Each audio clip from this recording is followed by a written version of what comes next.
Everybody has one podcast. We are back. Yes. Another week. So much going on in the world of sports. So little time to discuss it all. I'm your host, Jason Flake. My co-host, Lance Reynolds, a.k.a. the People's Champ. What up, though? Like to start the show the same way each week, man. Thanking the Everybody Has One family for another fabulous week of engagement on the YouTube channel and all of the social sites. Thank you so much, man. We got thousands of views, man. Tons of likes, tons of comments, man. We were just talking about the Jonathan Kuminga video that everybody tapped in on. Everybody was excited about that one. We appreciate y'all, all of the great feedback, all of the great comments. Yes, indeed. Make sure y'all continue to like, share, and subscribe. That's Everybody Has the #1 sports podcast on YouTube. And that's Everybody Has One spelled out sports podcast everywhere else. That is Facebook, that's Instagram, that's TikTok, that's Twitch, and that is Threads. And if there are topics that y'all want to hear us discuss, make sure y'all hit us in those direct messengers on any of those social sites, and we will hit you back.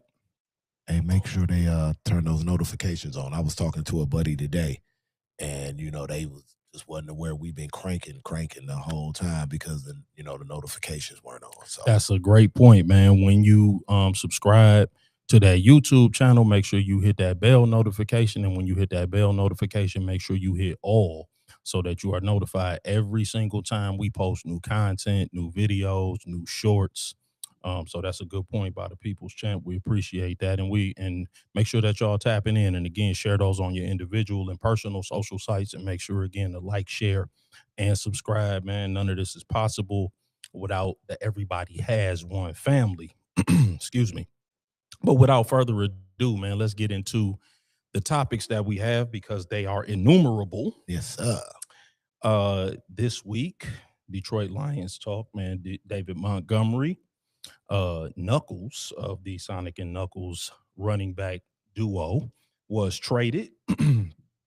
He was traded to the Houston Texans, first of all, for a 2026 fourth-round pick, a 2027 seventh-round pick, plus an interior offensive lineman, Juice Scruggs. Montgomery had, reportedly been unhappy with his role in the offense this past season, seeing a decrease in his carries from the previous 2 seasons. He also had a 3-year low in both yards and touchdowns with 716 and 8 respectively. So I'm going to ask the People's Champ directly, who won the trade between the Texans and the Lions, and what does it mean for the Lions going forward? Do we need to draft a running back? Yeah, I'm going to have to say, the Texans won because we're not as good of a football team without David Montgomery, period. I have to agree. In the interim, in the short term, yeah, exactly. I concur. Now, what we do with the the picks that what we got back from the trade, that's yet to remains to be seen. Now, do we draft the running back? I mean, I say yeah, because running backs you can get late in the draft. I agree. Yep. I don't think you have to put it, extremely high on the priority list per se, because you can get a quality back late. Yep, I agree. But yeah, I love Montgomery for what he did for us. No doubt about it. But to your point, the tea leaves were kind of saying, kind of before the offseason that he wasn't coming back. So yeah, if we knew it, I'm pretty sure that the Lions front office knew it. So we can only hope, that they respond in kind. Yep. Yeah, no, I agree. Although I did like the whole Sonic and Knuckles running back duo. Yeah. David Montgomery is a 29-year-old running back making $5.5 million per year on an escalator. I think he's going to be making over $7 million a year next year. So from a financial standpoint, I understand the move from the Lions with respect to who won the trade. I agree. I said the Texans won it in the short term because a 4th-round pick statistically has about a 20% chance of becoming a 4+ year starter. Okay. And a 7th round pick has about a 13 to 15% chance of becoming even a roster player. That's a, you know, you, again, we know all of the exceptions, Right. but Yeah. I'm just talking about statistics. Right. For sure.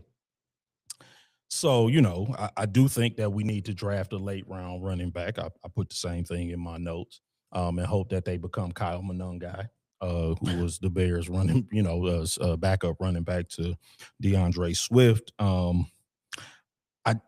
hoping that we not clearing out all of this cap space just to get Jahmyr Gibbs a contract extension, which is the Brad Holmes way. Yeah, that's kind of looking like the forecast. Right. I believe Gibbs has 2 more years left on his rookie deal.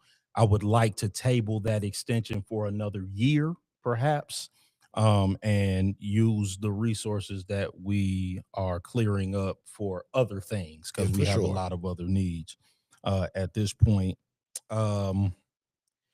Yeah, I mean, yeah, I think that Juice Scruggs, by the way, that's a nothing sandwich with no bread, by the way. He's trending the wrong way. Yeah, according to PFF, his overall grade is a 45 out of 100. His pass blocking grade is a 57.7 out of 100. He ranks 61st out of 81 eligible offensive guards. His run blocking grade is a 40.5 out of 100. He ranks 78th out of 81 eligible offensive guards. He started one of the 17 games for the Texans this past season. So it's safe to say that we still need an offensive guard. So speaking of that, yeah, we sounds like we traded for a loiterer. Yeah, I mean, he should be the next roster cut down, if you ask me. Yeah. But speaking of roster cut downs, that lost brings me Graham. to my next point. Yep, Graham Glasgow, after 7 total seasons with the Detroit Lions, he was cut this week. He appeared in 110 games for the Lions, made 103 total starts this past season. He started 14 games for the Lions.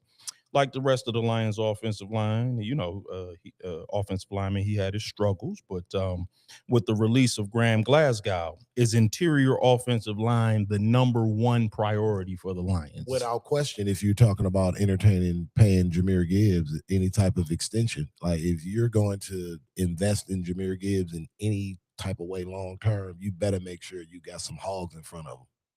Which is why I said I hope that we table that Jahmyr Gibbs extension for another year, because we have too many other pressing needs at this point. Yes, I agree with you. In my opinion, Brad Holmes has done a poor job addressing 2 positions, and that's interior defensive line and interior offensive line. We have not done a good job. Tate Ratledge was not bad this past year. So the jury is still out on that pick. I mean, I'm not overwhelmed by his play. I mean, he is playing next to maybe the best offensive tackle in football. True. Bar none. Not best right tackle, best offensive tackle in football in Penei Sewell. So, I'm not going to judge him too harshly, or to, I'm gonna wait and see. Yeah. I thought he was okay. He showed some signs that he could be a fixture at that right guard spot, but we at a minimum need a guard and probably need a center too. Christian Mahogany was okay. We at minimum need 1 interior offensive lineman. We might need 2, because again, Juice Scruggs is nothing. And and on the other side of the ball, yeah, we definitely need a defensive tackle, but we gonna get around to that. We gonna get around to that. I definitely want to kick the tires on Tyler Linderbaum, who is going to be the best available interior offensive lineman in free agency. I don't know whether or not he's in our plans from a financial standpoint. Again, it's just very hard to figure out what exactly, like, what's the science behind like releasing a Graham Glasgow, and like you would think you're doing something like that. You have your secondary and tertiary moves in mind. You Go would ahead, think. now. So right now we're after the David Montgomery trade and the Glasgow cut, we are sitting 6.5 million over the cap. Before June 1st, the only real moves that we can make cut wise is Taylor Decker.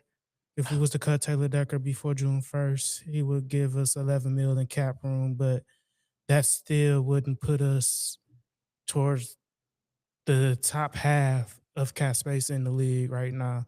So honestly, we're looking at having to restructure either Jared Goff or St. Brown's contracts to make any real cap space. Yeah, or both. Can we just cut Taylor Decker anyway? Because the 11 million is still better than anything he's going to do out there. Yeah, I mean, listen, I'm all for it. Okay. I'm okay with that. But again, I mean, but then that creates a need at tackle. He's a need already as Right. is. Yes, I mean, he's I not agree. fulfilling the need now. Yeah, I mean, listen, yeah, he's up and down just like the rest of the offensive line. Mostly down. Right. Literally. Like, I mean, how many times was they picking Taylor Decker up off the field at the end of play? And then he's got to be managed, and now we don't have my guy. What's the big guy, man? Big fella. Man, I always forget his name, and I love him too, man. It'll come to me in a minute, but he retired too. Yeah. So yeah, I mean, God, 6'10" cat. Yeah. Man, I don't know. You talking about Dan Skipper? Yeah, Skipper. big Skipper. We don't have Dan Skipper anymore. So I mean, yeah, like we there's need upon need at the offensive line. I mean, yeah, I mean, I was telling me and nephew were talking in the car. I'm like, this, and I think I said it to you too. This is gonna have to be Brad Holmes' best year as an executive. I agree. If he's gonna fill all the holes that we have, we're starting to really see a lot of needs. Yeah. So yeah, quick math. Just taking Taylor Decker into consideration, if we was to cut him pre-June 1st, we was, if not considering any other moves from any other team, we would be 22nd in cap space. Yeah. Now, if we wait till after June 1st, we do gain an extra 6 mil off of the in cap space. Yeah, but then who's left? But yeah, so yeah, that's the conundrum. Conundrum. Yep, I that got we're you. Yeah, I mean, like, and I don't know, man. Maybe Frank Ragnow is still in play. There's no updates on him. But in the draft, I mean, we need to be looking at defensive tackle as well. We know what we need on the offensive line side of the ball. And of course, that brings me to our next topic. Before you go, I got a question in the chat. Go ahead. Vez in the chat said he was talking to some buddies, and I guess it kind of goes into the cap situation.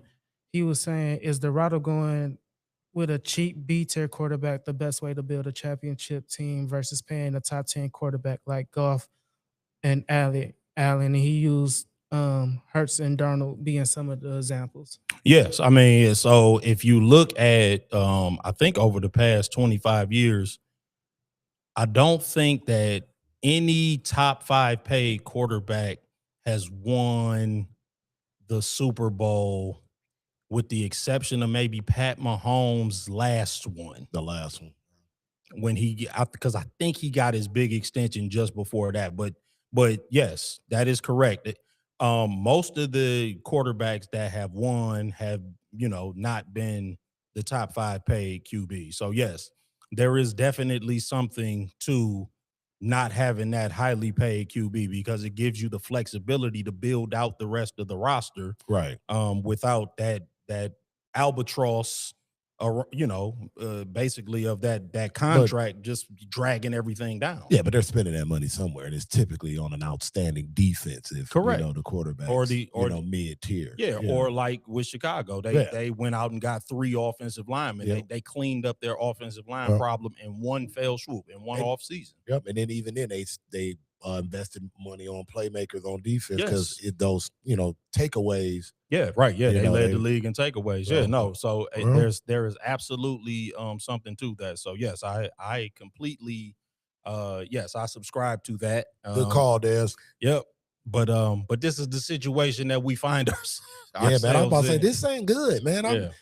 Why'd you bring this up, nigga? It's kind of depressing. Like I'm sitting up here thinking about it. I'm like, hold on now, like this ain't good, bro. Like No, I mean, listen, I just said this is gonna have to be trying to Brad digest Holmes the is Demo going thing, and Brad Holmes again. you go down that rabbit hole. Listen, and man, there's one person. But they say the shit rolls downhill, man. There is one person in this town who said that he would not give Hutch $50 million a year. Will Sam Laporta be available at the start of the season? Will he be ready at camp? Does anybody know? Man, I don't know. It's probably too early to like back injuries always scare me. I don't care what the sport is. Hell, they didn't knock Tiger Woods out of golf. Yeah, no, you're right. Yeah, back injuries are scary because it's really not a lot that you can do for a back. You know, the thing that Sam has in his favor, obviously, is that he's really still young. You know, he's really young. So and we're rooting for him to get back 100%. And I'm sure he will. I mean, he's not the. I mean, you just looking around like we got a lot of injuries in our team. Right, for sure. I'm just about to touch on that. Yep. That's why I said this is gonna have to be Brad Holmes is really gonna have to show out. Like I said, this topping's depressing, bro. Yeah. Like this is why are you doing this? No, I mean, we probably need he's gonna have to hit on 5 draft picks. Right. And I'm talking about when I say hit, I'm talking about guys that can make the field and be difference makers. 20 what was that? 23? Yep. Yeah. So well, that's when we got Gibbs, Jack, and we got Laporta. Yeah, and Branch. Yeah. So it's gonna have to top that. Yeah. You're gonna need one more guy that can actually get out there and be a difference maker. That's the truth, man. And all we can do is hope. Yeah. And we gonna need them where we need them. It ain't gonna be like you can just get anybody. We gonna need them to come in and be difference makers where we need them. But we're gonna probably lose Anzalone. Yeah. Yeah, that's what I'm saying. I don't know who we can bring back, to be honest. Yeah, no, I mean, listen. That's before, any restructure news comes out, which it looks like if they're going to want to fill some holes, there's going to have to be some we're going to have to push some of the bill down the line. Yes, we're going to have to kick the can down the road. God, man. But so that brings me to our next conversation. Pull me off the ledge, man. Oh no, this won't do that. Terrion Arnold, his potential criminal situation.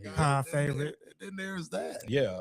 So Terrion Arnold is being linked to what is being described as, quote, a vigilante justice, unquote, plot after a $180,000 Airbnb heist.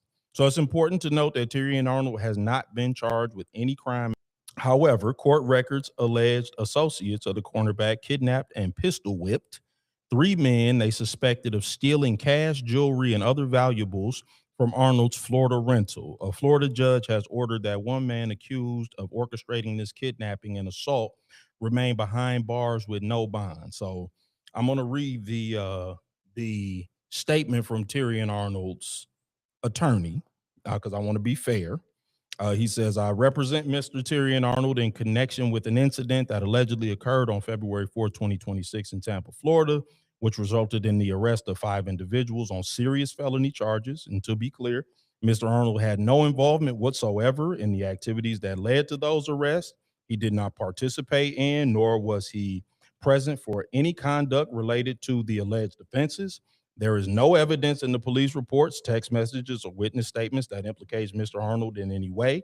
In fact, after direct communication with the lead prosecutor, it has been confirmed that no charges have been filed against Mr. Arnold in connection with this matter. Recent media coverage has referenced an order issued by Circuit Court Judge L. Logan Murphy, which improperly suggests Mr. Arnold's involvement in the incident. That same order also incorrectly identifies Ms. Duvall as Mr. Arnold's girlfriend. Both assertions are false, misleading, and entirely unsupported by the record. Mr. Arnold categorically denies these unfounded claims and maintains his complete innocence.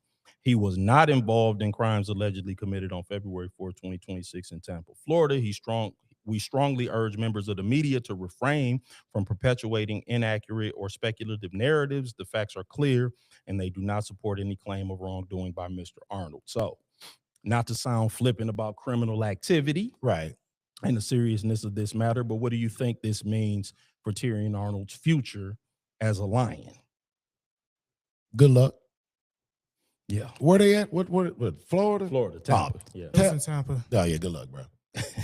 Good luck, dog.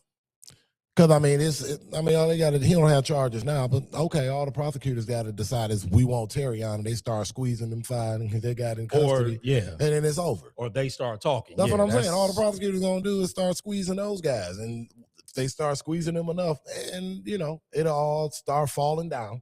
The last time the Lions DB got into some stuff Come on, in man. Florida, it didn't go so well. Listen, I don't even have an opinion on the criminal matter other than if crimes were committed, people should be punished. And if you steal valuable things, bad stuff might happen to you. Right. That's not an accusation because I don't know who did what to who. Right. It's simply a word of caution. Yeah, for sure. I mean, it's just typically how these things play out. Mm-hmm. It just seems to have all of the ingredients of a celebrity first 48 two-parter. But with respect to Terrion Arnold, Yeah. he wasn't playing well in the first place. And now he's creating a distraction by being mixed up in some nonsense. And frankly, he's not good enough to be anything other than a model citizen. Man, you can't deny that, man. It's retaliation, revenge, and get back. I can't. Come but on, if man. you're wondering if I'm saying that good players can get away with more, yeah, let me not be ambiguous. I am. If this was Patrick Surtain Jr., the only thing I'd be saying is that he's not being charged and we'd be moving on. Yeah, because the homies would have got the bag and would have been willing to sit down and it all Next topic. But the reason this matters is because Terrion Arnold at one time last season had given up the most yards in coverage of any cornerback in football, according to Next Gen Stats. That's without penalties? Yeah. Oh, Lord. The guy was a botched facelift in coverage. If Kirby Joseph, not a Christy Nolan. Yeah, if Kirby Joseph wasn't facing a possible career-ending injury, and if Branch didn't have a ruptured Achilles, I'm not sure that they wouldn't be cutting Terrion Arnold right now. That's facts. And if having him and DJ Reed as our two starting corners next season doesn't horrify you, then I'll assume you spent this last season in a coma. So certainly wouldn't watch that defense. Yeah, I mean, particularly again when you got two question marks at the safety spot. I know I just said that defensive tackle was probably our most pressing need, followed by interior offensive linemen. But with this nonsense, defensive backfield is not too far behind. Yeah. So again, we gonna need 8 contributors. We probably gonna need 8 new contributors. Well, to join our football team in this offseason. And that's not being modest, man. That's an insurmountable task. I mean, I don't know that that's possible. It ain't. And that might be just be as good as we were the season before last. Yeah. Where the defense struggled. So, man, I don't even. Because to your point, I mean, Branch was an all-pro. That's what I'm saying. He was a pro bowler. Kirby was an all-pro. Correct. Kirby was first Joseph team was an all-pro. all-pro. Yeah. Branch was a pro bowler. Yep. Younger, trending. I'm saying. Trending towards all-pro status. Laporta, I believe he was a pro bowler. Yep. Yes. I mean, yeah. Right. And you talking about you talking about both of the safeties potentially being not there. Right. If Kirby is there, who knows if he's going to be himself, even if he can get on the field. I don't even want to revisit what. Yeah, that's what I'm saying. But he's facing a potential career-ending injury. They're talking whenever they're using miracle. Yeah, we don't have a starting safety. Yeah, we don't have one. Yeah. And our 2 starting corners, even when 100% healthy, they struggled last season. All right. This is no bueno. Yeah. And the offensive line is in shambles. And Juice Scruggs doesn't help. Hey, man. can't believe you did this to me today in March. I mean, we got to talk. We got to talk about the Lions, man. And that's not accounting for a Mink being a free agent as well. Yeah, but it's what I'm saying. He did pretty much conceded that he wasn't coming back like at the end of the season, immediately. So I don't know. Yeah, do they revisit him now? I mean, we in rough territory, man. But do you expose him now if you throw him out there as a one because through attrition? Well, that's what I'm saying. You know, like this is all bad. Yeah, it's all bad. Like we gonna need 8 contributors in this offseason. Yeah. Like nephew said, we have no cap room right now. Yeah. Even if we cut Taylor Decker and get the $11.5 million in cap space, do some restructuring, do all of the things that we need to do, then you're gonna have to go out and find the players. Right. Though. Yeah, you can, even if you get lucky and free up the money. Yeah. Then you got to go get the players. And and hit. And then even if you do that, you still gonna need 5 contributors in the draft. I feel like he's gonna have to have his best draft as the Lions GM. With again, new coordinators. Yeah, right. I haven't even gotten to the staff and personnel. This is how depressing that's all this gonna have to work right now. That's all gonna it's have layered. To work. Yes, this is God. layered. So yeah, man, I just don't know, man. I just don't know. But let's move on to some other NFL free agency, man. Yeah, like we'll table the line. We got all off season to discuss. Run my damn blood pressure. The Lions and what they're going to do or not going to do, and what we believe the possibilities are moving forward. Yeah. Keep praying. Kyler Murray, he's been released by the Arizona Cardinals after spending 7 years in Arizona. Kyler Murray was released after playing only 5 games last season. Really, Arizona is looking to go in another direction. He'll be in a new uniform next season. Minnesota Vikings are the early favorites to retain his services.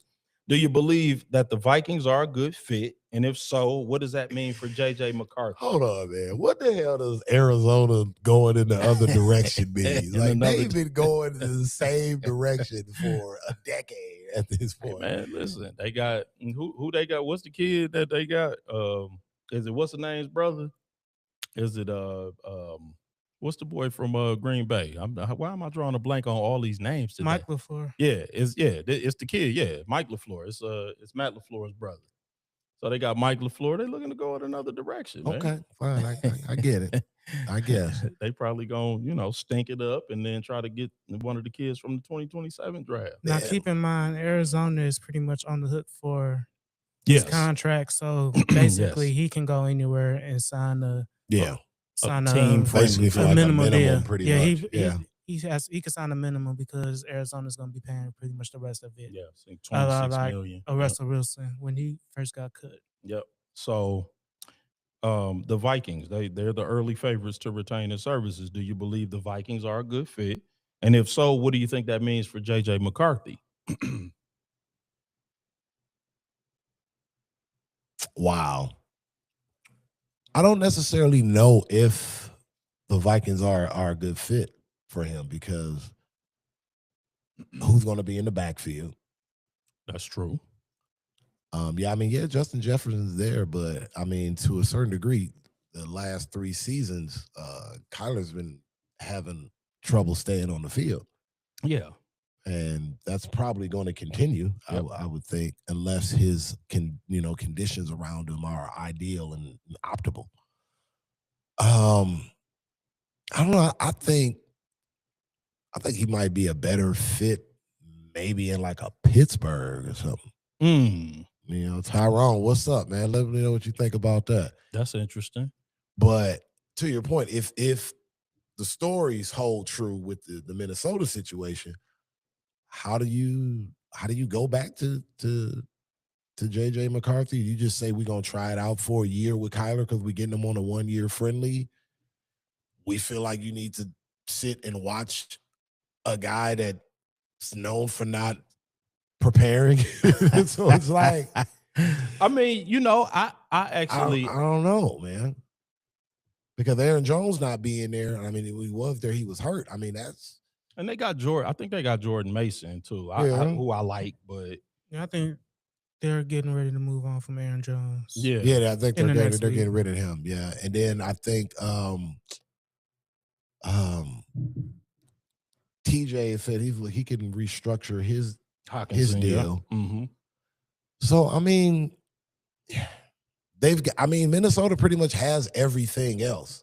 Yeah, They had Sam Darnold, right? So, yep. And but I think that maybe some more time as a backup could help JJ McCarthy.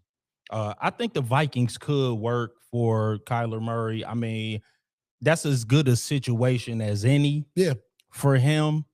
I'm kind of with you. I don't know that even if things work out perfectly, he's going to play more than another couple of seasons. Right. So that actually might be perfect for JJ McCarthy, just to shelve him for a little while, let him watch. Well, how does that look contractually though? You get well, that's true. I mean, because this will be year 3 for JJ. Yeah, yep, this will be year 3. So okay, and then he probably got 2 more years on his rookie. So it's like deal. so like year 4 will right. You kind of got to know. But what if Kyler balls out? Yeah, I know. You kind of got to figure out what you got in him.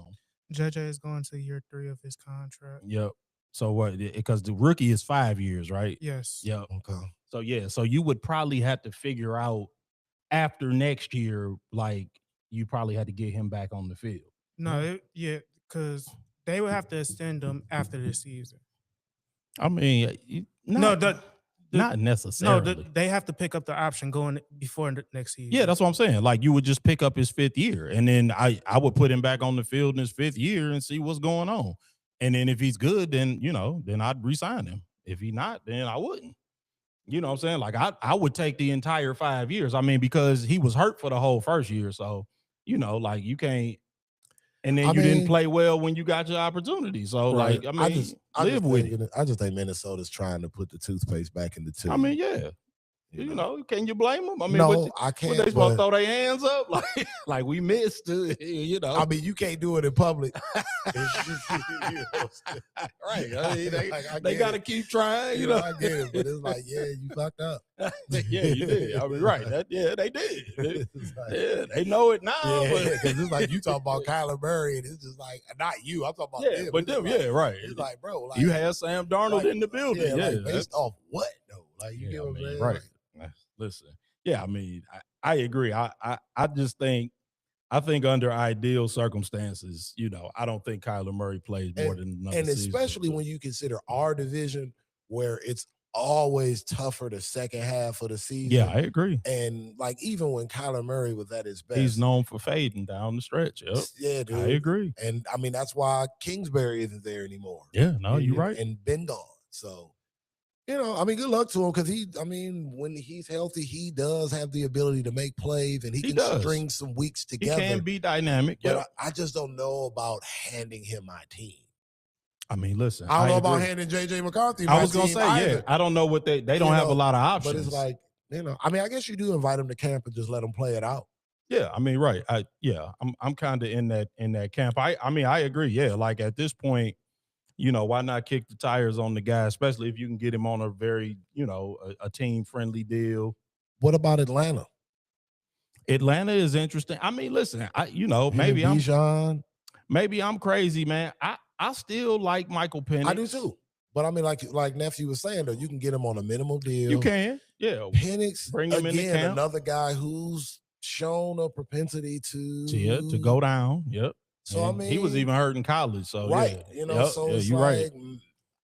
Just throwing it out there. Yeah, no, you're right. I mean, listen, there's a few teams. If I was a few teams, I would definitely be giving his agent a call, especially like as Nephew pointed out, the majority of his contract is going to be paid by Arizona. So, there's no reason not to give it a try. Go ahead, Nev. I mean, look, just taking a quick glance at the teams, I feel like it's only really like 4 teams that if he wants to play or have a chance at playing, there's only really 4 teams he can go to. Mm-hmm. It's like you got Pittsburgh, you got Minnesota, I didn't think about Atlanta, but I guess that's depends on how they feel about Penix. Penix. Yep. The Jets, I The guess. Jets. Yeah, Yeah. if he wants to hasten the end of his career. What the Cardinals East? Yeah. I mean, No, don't even do that to the Cardinals. another bro. team that we're gonna get to later. I'm not gonna mention them yet, but we gonna get to that team later.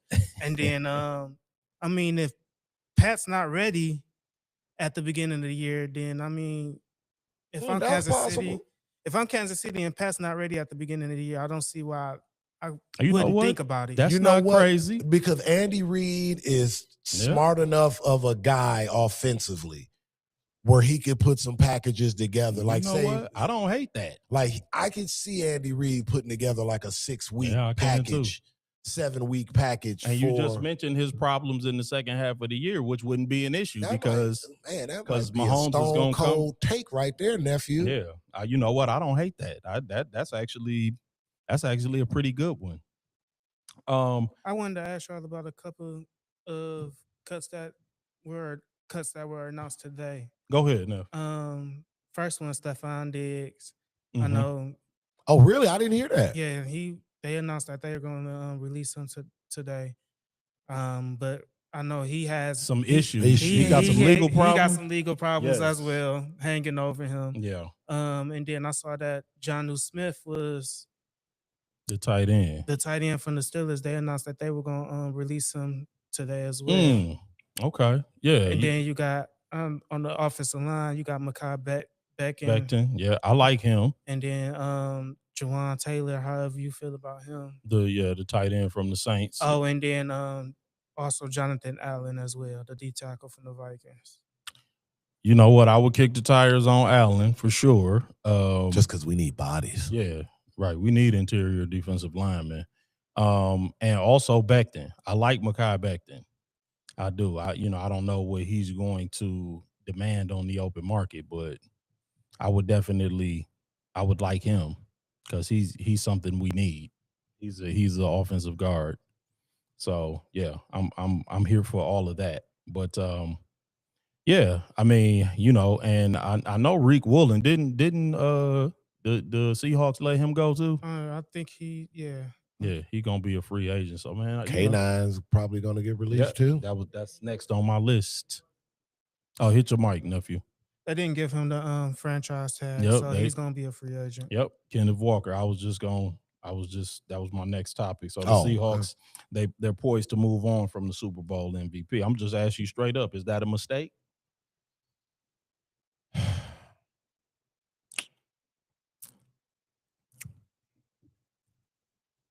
God, I don't want to cop out.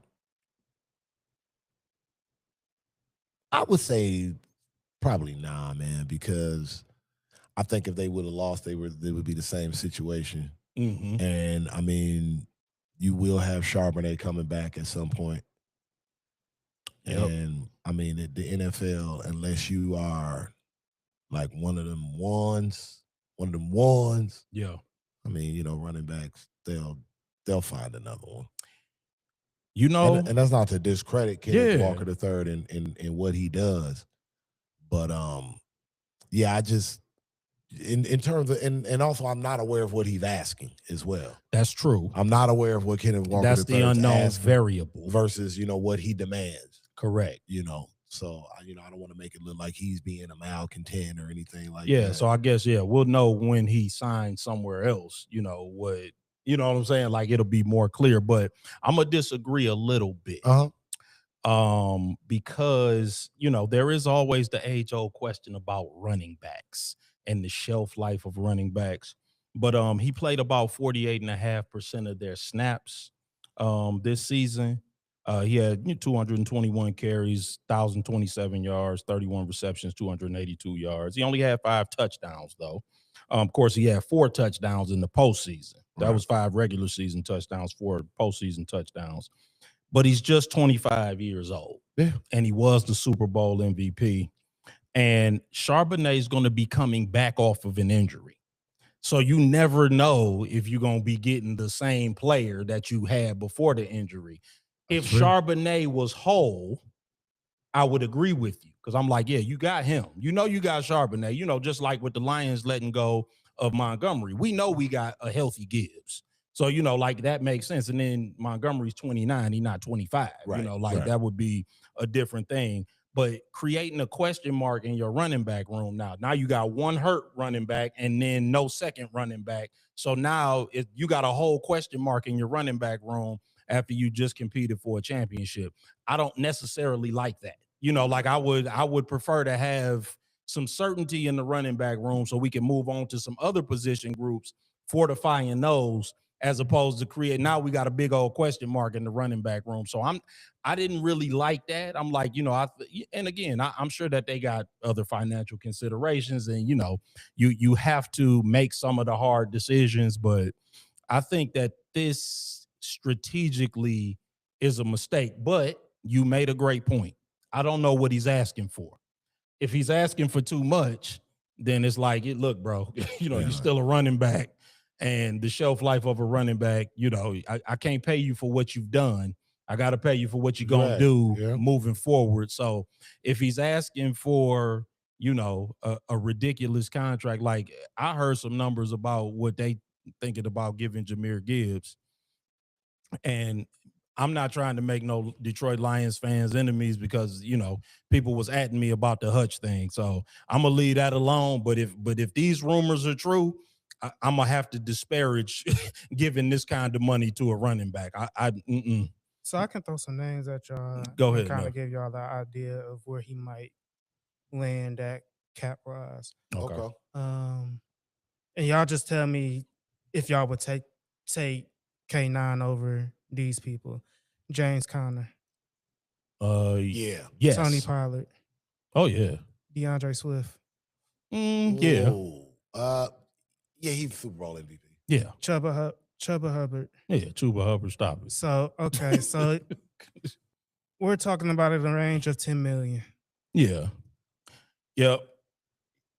Yeah. I mean, listen, in defense of Seattle, I can understand why you would balk at that a little bit, you know, like for a running back, but a 25-year-old, you know, like I have a hard time believing that he's not going to give you great production moving forward. Right, but he's going to give you production, but he's always just going to be part of the scheme where he's not going to be like the dominant feature back. Like that's just not really how they're. I mean, no, he has been, but they do share the backfield. Yeah, I mean, him and Charbonnet share the yeah, backfield. But again, if Charbonnet was 100%, Charbonnet what is he, an ACL?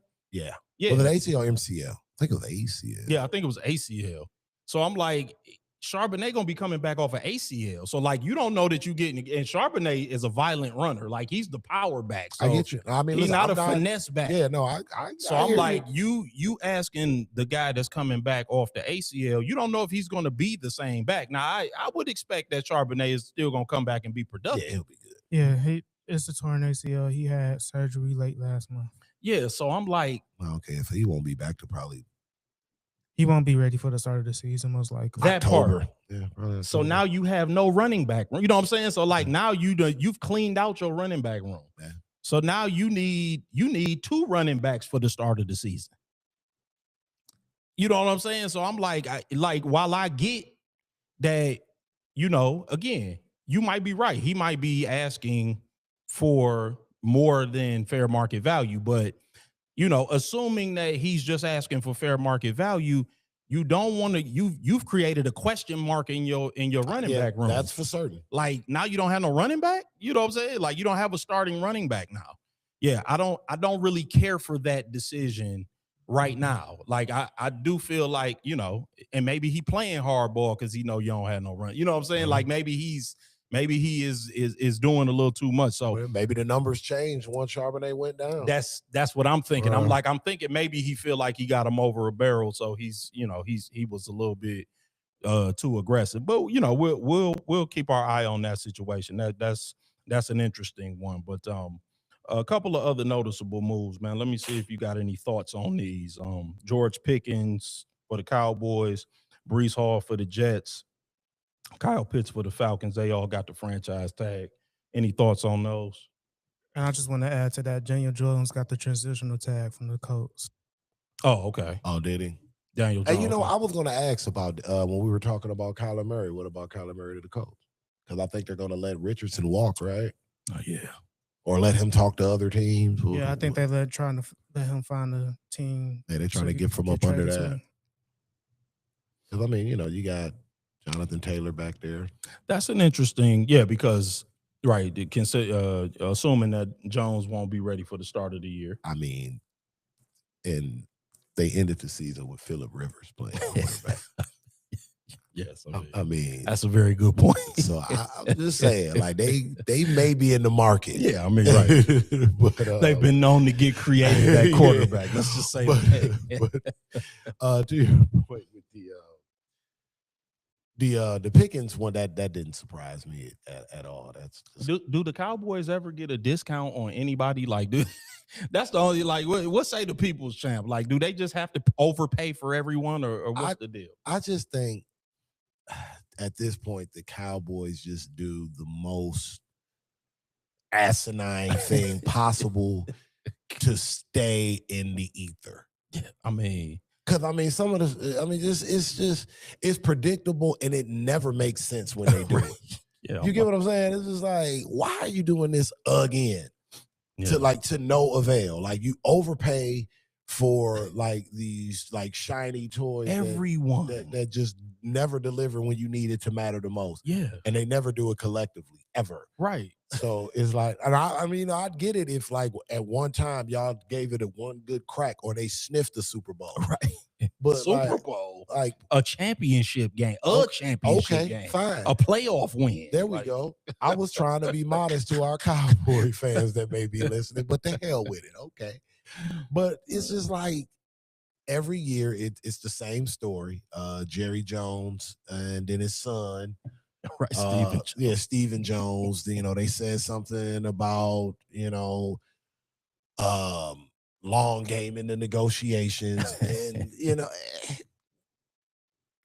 it just results in more futility on the field with the Cowboys. Yeah, and then what were the other two franchises? Breece Hall and Kyle Pitts. And then Breece Hall is probably crying. I was gonna say my condolences to the Hall family. Give him free. Give him free.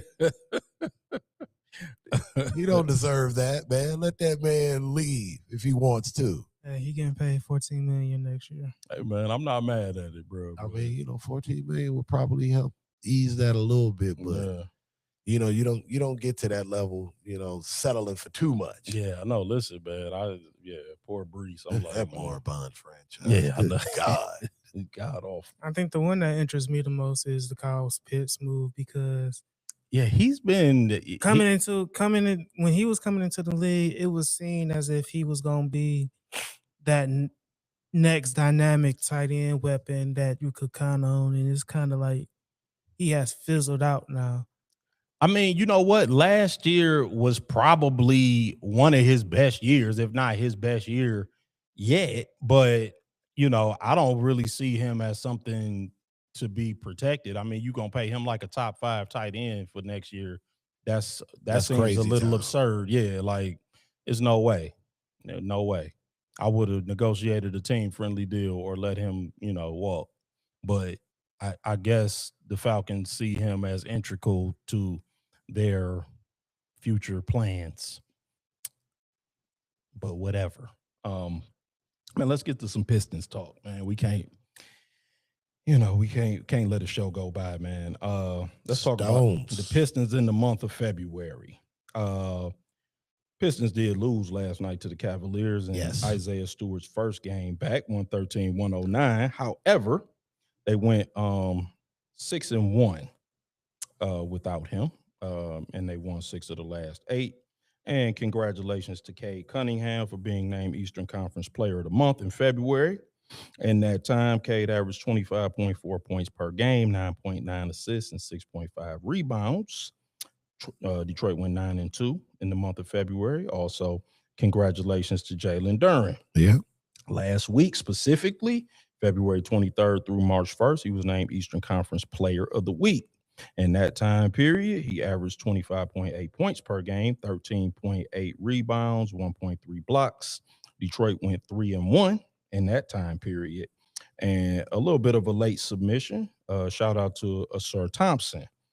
He was the Eastern Conference Defensive Player of the Month for the month of January. In the month of January, he recorded a whopping 34 steals, averaging 2.4 steals per game, at a career high 6 steals in the January 30th game against the Golden State Warriors. So, despite last night's loss, are the Pistons peaking at the right time? Or is there more you'd like to see in the regular season? Or at this point, are you just waiting on the postseason? What say the people's champ? Man, honestly, at this point, I'm waiting on the postseason. Okay. I am. What I'm looking for now as I watch the Pistons, I'm strictly looking at it in terms of like 7-game series scenario. I'm looking for who's going to be the two guys that can steal us a game.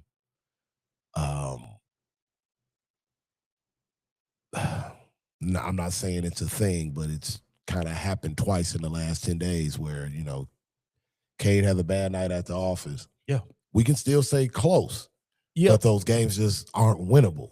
There's no scenario. I put that in the group text. Yeah, I'm like, there's yeah. no scenario where Cade can score 10 points and we can win a game. I'm like that, I love the fight and the grit from the rest of the guys. I'm like, but Cade got to dump in 19, 20 though for us to really be where we need to be. And when you look at championship level basketball, you think back even say like a few years ago. Well, damn, it's a decade ago now. When you say like the Warriors, for example, that 2016 finals, that series went 7 games, and like those first, I want to say 3 or 4 games, like Steph Curry and Klay Thompson were both at around like 13, 14 points per game. Yeah. They were on the brink of sweeping, Cleveland before, of course. Yep. The 3-1 and the all that other stuff. Well, but what I'm saying is, championship level teams have, the necessary pieces to cover Cade on that night. Sure. And I still think the Pistons are the best team in the Eastern Conference, even despite the loss to Cleveland last night. Yeah, I agree. But when I think about like situational basketball and making the game ugly, and I do have concerns because not only was, with the, Cade scoring 10 points or having an off night, we can't win. I want to say, was it against Orlando? We were like 4 for 30 from 3. Yeah. That's just not sustainable. Yeah. And, and again, we look at a matchup with like a Boston where they're going to suck you into jacking up a lot of threes. Yeah. They definitely are going to shoot a lot. Yeah. Like with threes. Yeah. With just that style of play, it kind of baits you into it a little bit in spurts, so those are the kind of things that I look at in terms of my concerns. But I still think we're the best team in Eastern. Yeah, I mean, you know what? Because we're so young and the journey is still very fresh, I think that there are still some lessons that we can get and learn about ourselves down the stretch of the regular season. Yeah. Whereas a team that's made a lot of deep runs, I think that they can kind of get bored in these situations. I think because we're so young, I'm still enjoying. You nailed it. This part of it, and I think they are too. You nailed it. Learning a lot about themselves. So, because we're young and we're just still experiencing this group together. Right. I am enjoying, and I think that there are some things that they can learn about themselves. Right. And learn about, like you said, who's going to be that one guy that can step in and step up, and what do we do well? How do we not get sucked into somebody else's style of play? Sustaining our tendencies. Correct. Yes. Yeah. Doing what we do. Because we're number 2 in paint scoring. Yeah. I believe we're number 1 in transition scoring. You know what I'm saying? Like, so we have to do all of the things that we do. We got to play defense. We got to score in transition. Rebound, lights out as a team. Yep. And we got to get in the paint, and we got to defend, and we got to block a lot of shots. And, so I think that, as a young team, I agree with you. I think we're the best team in the conference. And I think that, again, because it's not one game elimination, because it is a situation where we're going to be in a 4 out of 7 scenario, I think we're going to be hard to beat 4 times out of 7 because we play great defense. We score a lot of buckets close to the basket. We get a lot of transition points. We play, every single possession hard. Yes. And what that does is, teams are going to score. But what happens is, I noticed with the Pistons is that there's a stretch of every game where the other team struggles. Mm-hmm. It's going to be about a 7 or 8 minute stretch where we just lock the other team down. And we just keep playing hard. And we keep scoring. Yep. And that's why we can cover so many deficits. I get you. And that's why we've only lost a handful of games by double digits. Yep. Because even if the other team is playing great, at some point, we just lock down on defense. We lurch just all over the other team. Yeah, because we apply so much pressure that the other team has to be crisp. Yeah. And they have to execute. Yes, yeah. And if you don't, then we just get a lot of takeaways. Yeah, I agree. And pressure bust pipes, man. I think really what I struggle with per se as a fan watching is I don't want to cheapen what they're doing right now, right, by saying something like they haven't been through enough. Yeah, you know what I mean? Because it's kind of it's a double-edged sword because they're that good. Yep. But 2, they are that young. Yeah. Oh, yeah. They're going to have to play their way through things. They're going to have to experience some things for the first time. Now, listen, you've been watching basketball long enough. I'm with you. I struggle with that too because every single basketball instinct tells us that you don't just go from getting knocked out the first round to winning the championship. Right. Every basketball instinct that we have tells us that you matriculate in the NBA. Get knocked out in the first round, then you get to the second round. You might get to the conference finals, then you get knocked out. Then you come back. You know what I'm saying? Like it's never like a worst to first type situation. Right. Our every basketball instinct tells you that when you watch, like no team ever just jumps right there. Like even the Golden State, before they start, they got knocked out by the Clippers. Right, for sure. Even the Thunder, they had the best record in the league for a few seasons before they were actually able to bring it home. Yeah, they got knocked out by the Mavericks. They got beat by the Mavericks. So, you're right. You're like every instinct tells you that, like even the Celtics, before they won, they got knocked out by the Warriors. You know what I'm saying? Like, so every instinct tells you that there is a matriculation process, no matter how good the team looks during the regular season. But I do believe that we're going to be, because of the things that we do well, we're going to be hard to beat in a 7-game series. I'm not impossible, because anything can happen, but we're going to be hard to beat. And I think that the circumstances are good too. I think that we match up well with the teams that are in our conference. Mm-hmm. I think we match up with them very well. And most importantly, the one team that is seasoned in the conference championship season is not whole. Right. And that's the Celtics. The Celtics have that championship seasoning. If they were whole and rolling, that would be, like you said, that would be the team that scared me. No Jason Tatum. I'm less concerned about them this year. So I think that the circumstances dictate that we in a good spot this season, which is why I do believe that we will get to the finals. Winning a championship is always hard. You got to beat a team 4 out of 7. Whoever we meet in the finals out of the West is going, it's going to be hard. I think that we can do it, but it'll be hard. But we'll take it one step at a time. But no, and then go ahead, Neff. Question I have is Thursday game in San Antonio the biggest game of the year stakes-wise left? Oh man, that's a good question. Oh, we play OKC one more time too, don't we? Yes, but considering the situations, we have already beat OKC this year. Yeah, we haven't beaten San Antonio yet. Yeah, I think the San Antonio game, I can go with that because I think this group, they'll take that game personal. I think they'll want to beat them. I'm going to say no. I'm going to say it's the OKC game because I think we're going to end up with a better record than San Antonio. And I want home court in the finals. And I think that we're going to end up with a similar record to OKC, and I'm going to want the tiebreaker with them. So I'm going to say that the OKC game, I want to have the season series on them because I think we could end up with the same record or like maybe the same win percentage as them, and us having the season series on them is going to be more important. I don't know if the Oklahoma City Thunder are going back to the finals.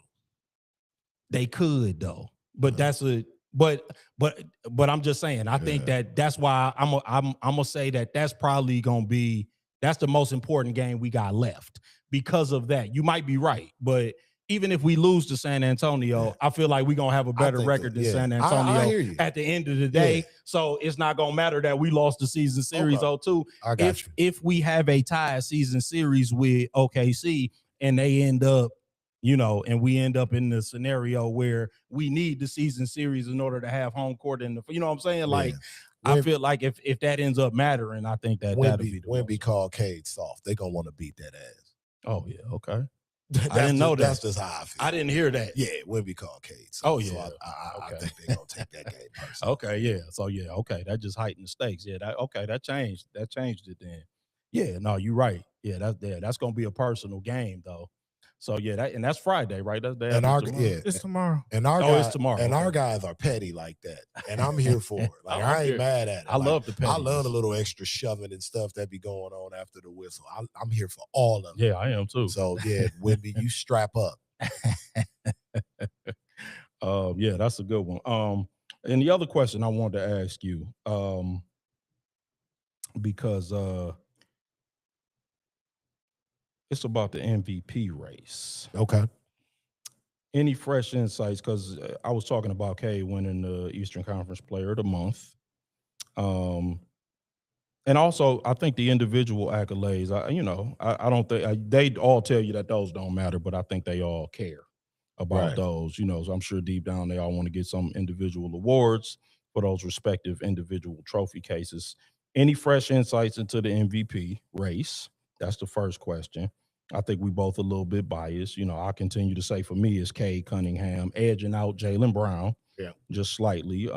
No one has had a more unexpected ascension than Cade, and he's doing more with less, in my opinion. But how do you see it shaking out? I mean, do you think Cade should be the odds-on favorite to win MVP? And do you think he will? I think is the more important question. I think Cade Cunningham is the 2025-2026 NBA MVP. I do too. I think he is. I mean, I think he what he's done with this team. Yep. You look at his production. You look at what he's asked to do. You look at what he's done in terms of taking Jalen during his offseason with him to spend time with him in Texas, to purposely bond with him and say, hey, you my guy. Yeah. Like wherever this team goes, it's me and you taking it there. Yeah.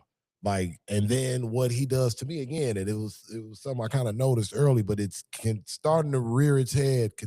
What he does defensively to me, I think, does not get highlighted enough. I mean, like, I agree. Like Cade Cunningham at the guard spot defensively is top tier to me. Yeah, no, you're right. I 100% agree. And then I think you cannot sneeze at what Jaylen Brown's doing in Boston. Absolutely not. I think he's answered every question about his game, what he can't do, what he can do. Shut the hell up, Jaylen Brown can ball. Oh man, Jaylen Brown is an absolute monster, man, and I just like the guy personally. Yeah, anyway, and it's just a Mitch. Yeah, right. Yeah, just a great individual. Yeah, I mean, I've always liked the guy personally. I think he's terrific. But pulling up the rear, gaining steam, the Ant-Man. Yeah, I mean, listen, man, Ant-Man is a beast. He is dragging those guys, dog. Yeah. He is dragging the Timberwolves. Ant-Man is a beast, man. And he's approaching. I mean, Cade imposes his will. Cade can't be necessarily manipulated by the defense per se if his shot's falling. Yeah. But Ant-Man is approaching unstoppable status. Oh no, he ain't approaching like anything. I mean, like Ant-Man it's just can't. Ant-Man do what he want to do out there on that floor, just bro. getting stupid out here with this dude, Yeah, man. no, Ant-Man do what he want to do out there on the floor, man. Man. But yeah, those are my three. I think Joker would be in it if he didn't miss that stretch. Yeah. Because you look at the roster turnover with Denver, and I mean, Joker, if he's breathing, he's an MVP candidate. Yeah, I mean, you know. So going off of Basketball Reference, NBA MVP tracker, Jokic would be a 65% probability of winning the award this year. Yeah, they always have him at first. But the thing is, he can't miss another game pretty much for the rest of the year. Right. Yep. And I mean, I know that most of the MVP trackers and probabilities have him first, but you know, they always have him first. Yeah, that's cool. You know what I'm saying? Let the Pistons win 60 games and Cade Cunningham don't win MVP. We ride at dawn. Man, let's talk real quick. I just want to get your opinion, man. You know, for some reason, I don't know how, but somehow I'm on the email list for heavy on Browns. Oh God! Okay. You asked for it. I did. The Cleveland quarterback situation, man. Let's touch on this real quick. This past week, there was reporting, and I'll give attribution from the NFL insider Daniel Jeremiah that Deshaun Watson was the front runner for the Browns starting quarterback job. Since they listen, it was this past week, man. I'm reporting the news, man. Don't shoot the messenger, man. Since they can't get rid of his contract, this is verbatim. This is the verbatim quote.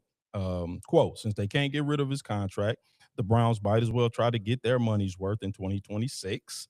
According to sources, Deshaun might already be ahead of Shedeur on the depth chart, unquote. Does playing Deshaun Watson make any sense for the Browns at this point, man? What say the people's champ? All right, man, listen. I won't say it doesn't make any sense. I guess you have to see what he has. It just doesn't have to be for a prolonged, extended amount of time. Yes, I agree. You know, I mean, if it's clear that he's not the Deshaun Watson that you gave $230 million to, then you just have to do like the Minnesota Vikings did and admit you effed up. and you know, and move on. But don't prolong it. You know, it looks like you may have something here, Cleveland. So don't blow it again. But I mean, they don't have no choice. They can't cut him. If they cut him, they got to eat 50 more million. Right. And next year they would have to eat 23 million. Yeah. I mean, so I think at this point, you got to give him a chance. Yeah, I mean, you got to kick the tires and see. I mean, listen, Watson will not have played a meaningful snap of football and going on 2 calendar years once the new season comes back around. And even if he can turn back the clock and have a great season, he's a free agent at the end of next year. The Browns owner, Jimmy Haslam, has already disparaged him publicly. And there's no scenario in which he's going to return. I mean, in my opinion, Shedeur Sanders is the quarterback of the future. How old is Deshaun? Is he 30?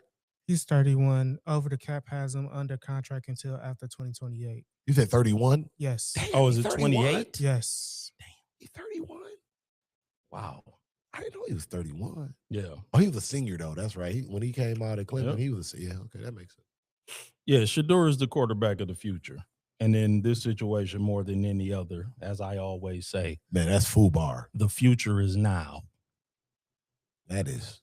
Deshaun Watson is your backup quarterback. But Shedeur need to be trying to get up out of there, though. Like, what is dude? They just cut 2 offensive linemen today. Yeah, bro. Like, don't be like. I believe that their whole offensive line is not going to be there next year. You said what? I believe that whole offensive line is not going to be there next year. Right. You're going to be playing 7-on-7 every Sunday? We ain't seen Shedeur play with a good offensive line since he was in high school. Right. Exactly. what is happening, bro?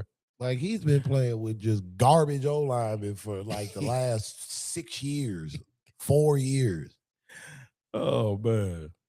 But yeah, I mean, that's enough of Cleveland Browns talk.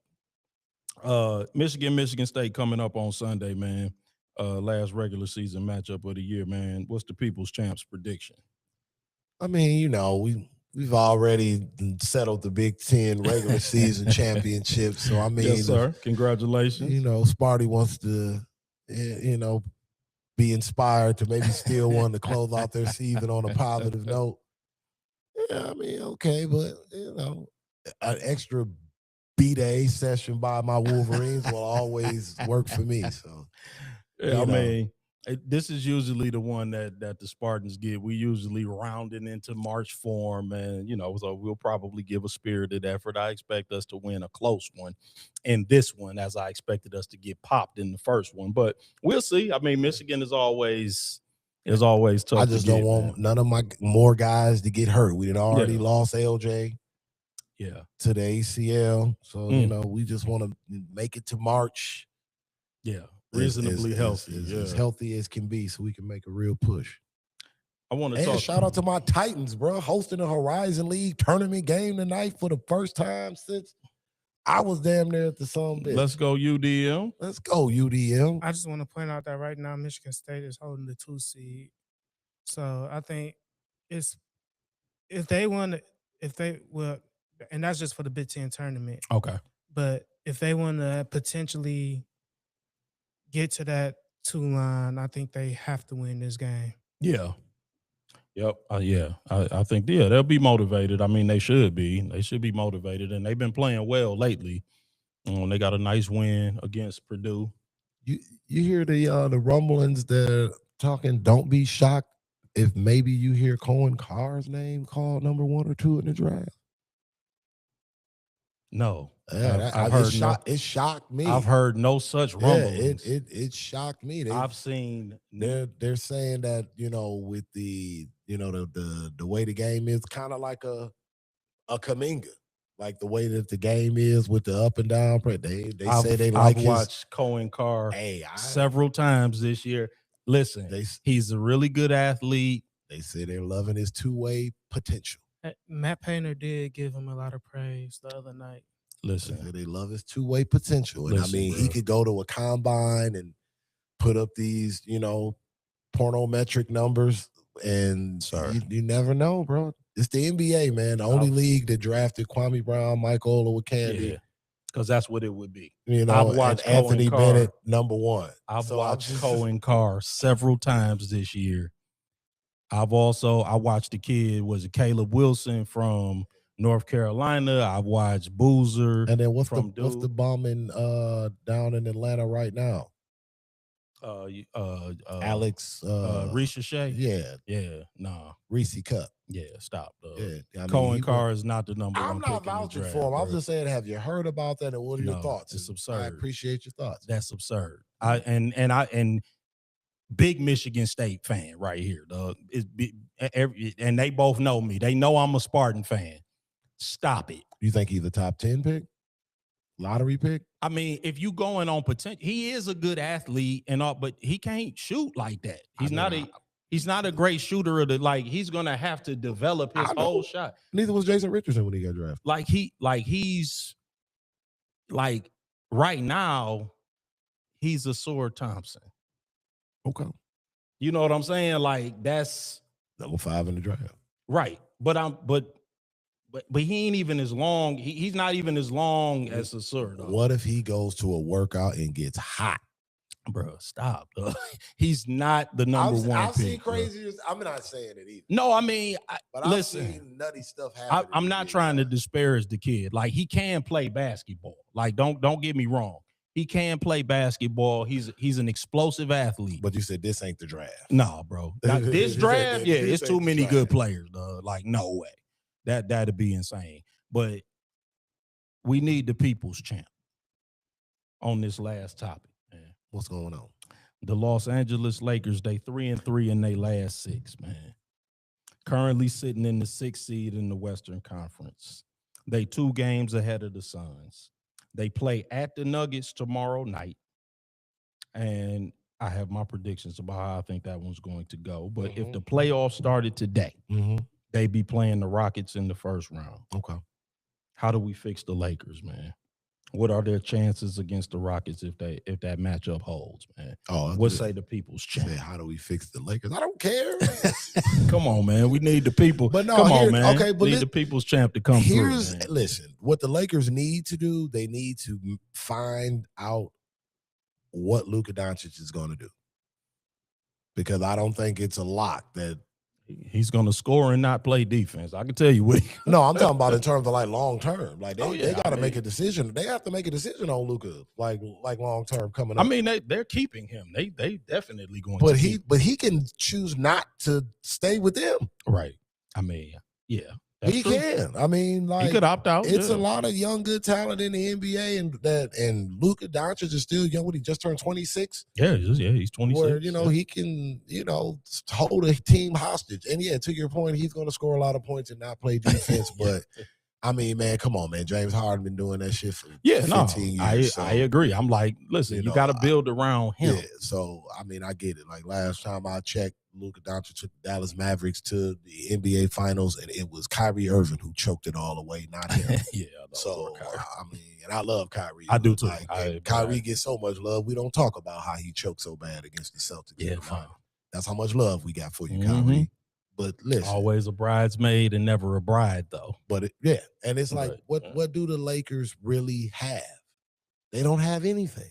I mean, they got a bunch of guys who can score and not play defense. You've got DeAndre Ayton, who on a court with a bunch of guards can't get 10 rebounds. You have you've got Rui Hachimura, who's Rui Hachimura. Right. Austin Reeves, again, is going to score a lot of points. Not going to play defense. You've got Jake LaRavia, who's every other night can score some points and never guard anyone. Right. So it's like Luke Kennard. I mean, Luke Kennard, Dalton Knecht, who they tried to trade as soon as they got him. And then you've got the old man, Augie Doggy, and his son. I mean, like still on the roster. So how is it possible what do you do that they don't have one good two-way player? Like they don't have one. Like they got guys who can score and not defend, or guys who can defend and not score. There's not one guy who can do both. They got JV. Yeah, I mean, Jared Vanderbilt can defend, but he can't score. He can't score when you just make him a corner spot up shooter. And I mean, you got two guys, your best two offensive guys need the ball for 17 seconds of the shot clock. I mean, these are the facts. So it's just like, a guy like Jared Vanderbilt is a downhill kind of guy that you have now relegated to a corner shooter. Yeah, I mean, because he got to get out the way. And it's like gotcha ball on offense every time he gets it. So it's like, that's not sustainable. Yeah. And LeBron's getting older. So, and, every time I hear this dude talking about he thinks he can play like 3 or 4 more years, but in the same interview session saying, guys, it's going to be a game by game in terms of how they do back-to-backs. It's just like, which one is it, bro? Like, you can pay 3 or 4 years by playing 45 games a season? Yeah. Who can't? I mean, right. Like, hell, Derrick Rose be like, sign me up for that. I can get you 45 games a season. He playing a college schedule, man. That's what I'm saying. So it's like, they're not serious. Yeah. I mean, I listen, man. JJ Redick should be fired at this point. I mean, listen, JJ working with the pieces he been given. But I get it, but it's like, who's really like getting better under him? Bronny. He not developing Bronny. You don't like the development of Bronny? Yeah, I mean, listen. I don't think Bronny's happy with his development at this point. I think he would probably much rather be on another team, probably away from the mess that's going on in LA right now. I tend to agree, man. I don't think there's, neither one of us is a Lakers fan. So, I'm not all of that invested in what the Lakers can do to fix things.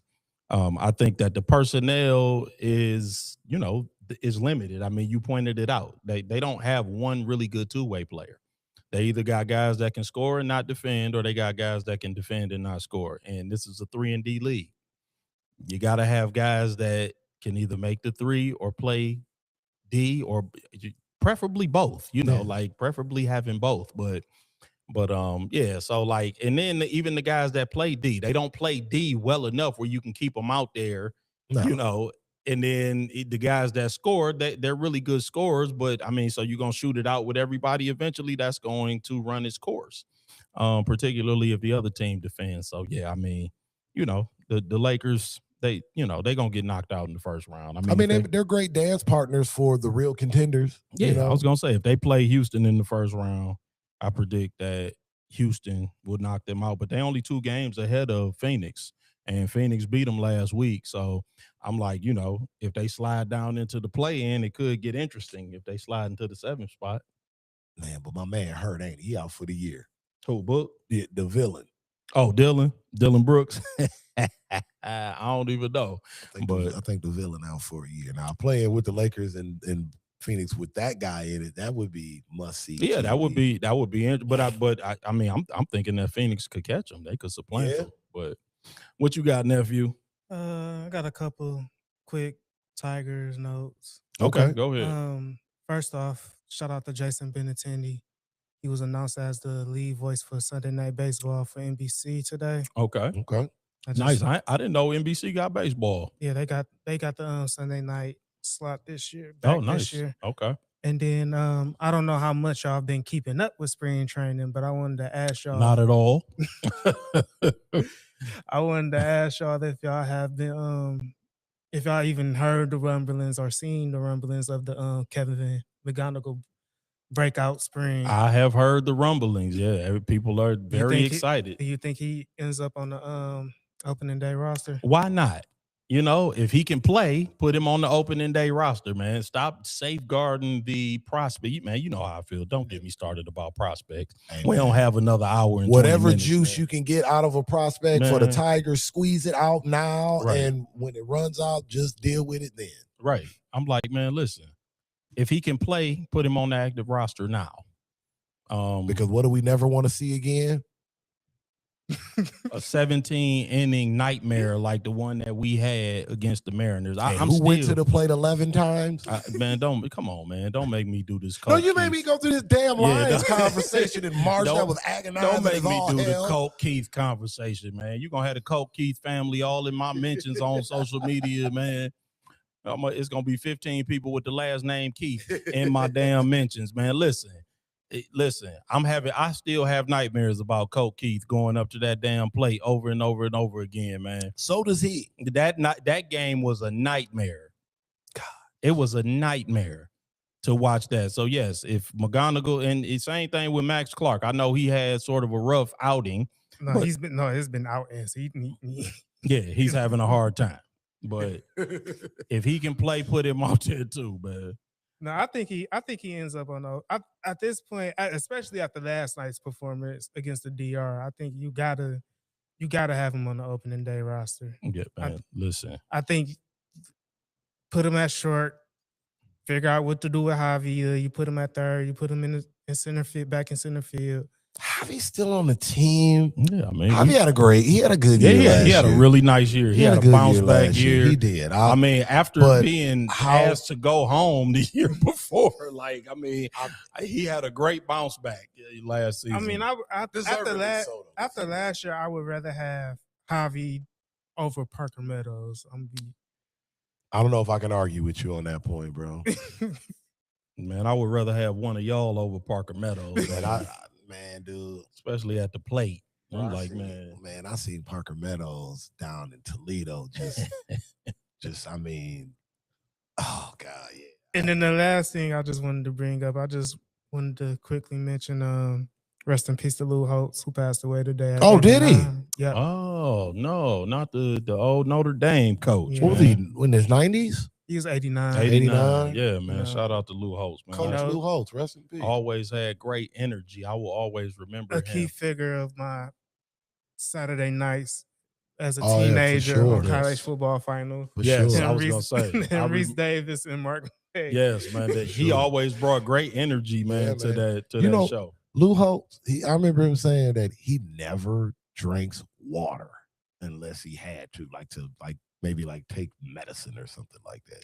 And he lived to be Yeah. 89, man. Go figure. I'm not advocating the folks not to drink water. It was just that Lou Holtz just passed away. We just found out, and that was just something that I learned about him when I was young that always stuck in my head, and I never followed that advice. That's very interesting, man. And then I just Even when want I drank, I chased. And when it comes to Lou Holtz, I just want to bring up the fact that he did use the system to give Black men who would have never had the chance to go to Notre Dame a chance to get a Notre Dame education. No doubt.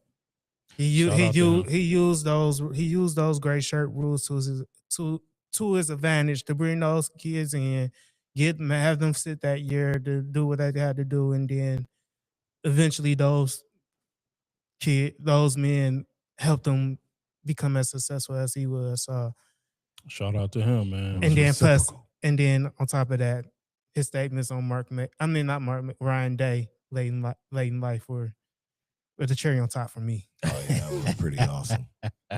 R.I.P. Lou Holtz. Man, we appreciate y'all for joining us again, man. Once again, on this Wednesday, man. Y'all remember to continue to like, share, and subscribe. Turn that notification bell on. Indeed, that is everybody has the #1 sports podcast on YouTube. Remember to like, share, and subscribe. When you subscribe, make sure you hit that notification bell. When you hit that notification bell, make sure you hit all so you are alerted every single time we post new content, new videos, new shorts, new posts. That's Everybody Has the #1 sports podcast on YouTube. That's Everybody Has One spelled out on all of the social sites. That's Facebook, that's Instagram, that's TikTok, that's Twitch, and that's Threads. The audio version of the podcast is also available on Spotify and on YouTube, and on Apple Podcasts. So make sure y'all picking us up in all of those different places. And again, when y'all watch those videos, make sure you watch them in their entirety. Make sure you're sharing all of the videos, all of the shorts on your personal social media pages. And if there's a topic that you want to hear us discuss, make sure you hit us in the direct messenger on one of those social sites, and we will make sure we try to get that discussed for you, man. And until next time, man, none of this is possible without the Everybody Has One family, man. So we appreciate y'all so much. Thank y'all for tuning in. We will be back next Wednesday between 8:30, somewhere, close as we can get. And you can always catch us on demand right here on YouTube, man, right here on the Everybody Has One sports podcast page. Thank you again, man. We will see y'all next time. It's the Everybody Has One podcast. Peace.